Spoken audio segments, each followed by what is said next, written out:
This book is called Martin's Big Words by Doreen Rappaport.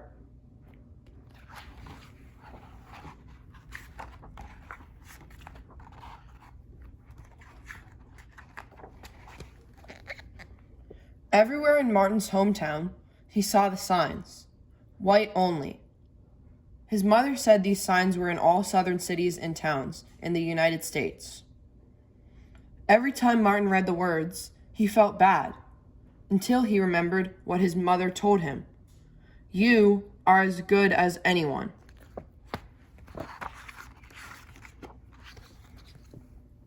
In church, Martin sang hymns.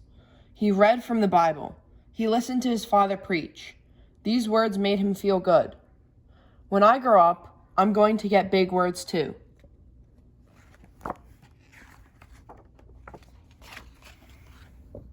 Martin grew up. He became a minister like his father.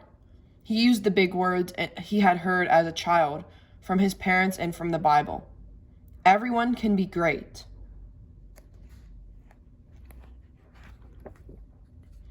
He studied the teachings of Mahatma Gandhi. He learned how the Indian nation won freedom without ever firing a gun. Martin said love when others said hate. Hate cannot drive out hate. Only love can do that.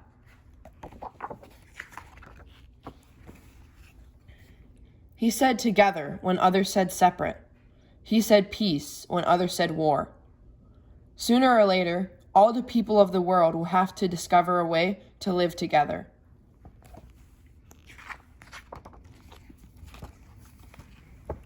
In 1955, on a cold December day in Montgomery, Alabama, Rosa Parks was coming home from work.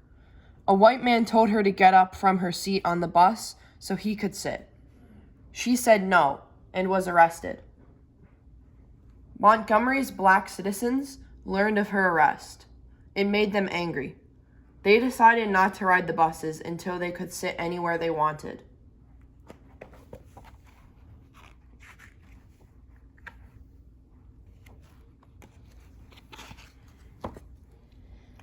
For 381 days, they walked to work and school and church.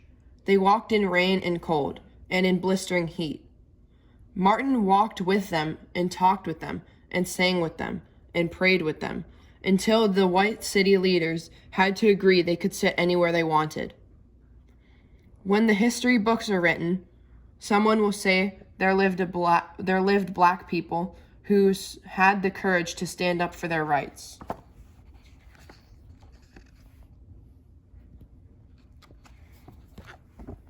In the next 10 years, black Americans all over the South protested for equal rights.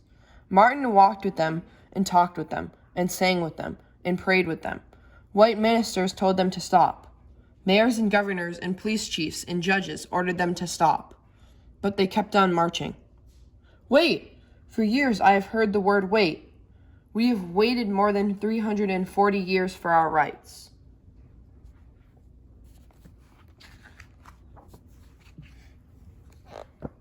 They were jailed and beaten and murdered, but they kept on marching. Some black Americans wanted to fight back with their fists. Martin convinced them not to, by reminding them of the power of love. Love is the key to the problems of the world. Many white Southerners hated and feared Martin's words. A few threatened to kill him and his family. His house was bombed. His brother's house was bombed, but he refused to stop. Remember, if I am stopped, this movement will not be stopped, because God is with this movement.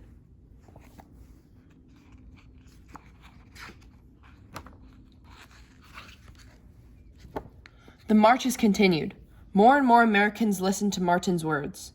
He shared his dreams and filled them with hope. I have a dream that one day in Alabama, little black boys and black girls will join hands with little white boys and white girls as sisters and brothers. After 10 years of protests, the lawmakers in Washington voted to end segregation. The white-only signs in the South came down. Dr. Martin Luther King, Jr., cared about all Americans. He cared about people all over the world, and people all over the world admired him. In 1964, he won the Nobel Peace Prize. He won it because he taught others to fight with words, not fists.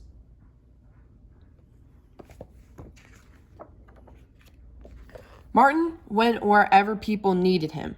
In April 1968, he went to Memphis, Tennessee. He went to help garbage collectors who were on strike. He walked with them and talked with them and sang with them and prayed with them. On his second day there, he was shot. He died. His big words are alive for us today.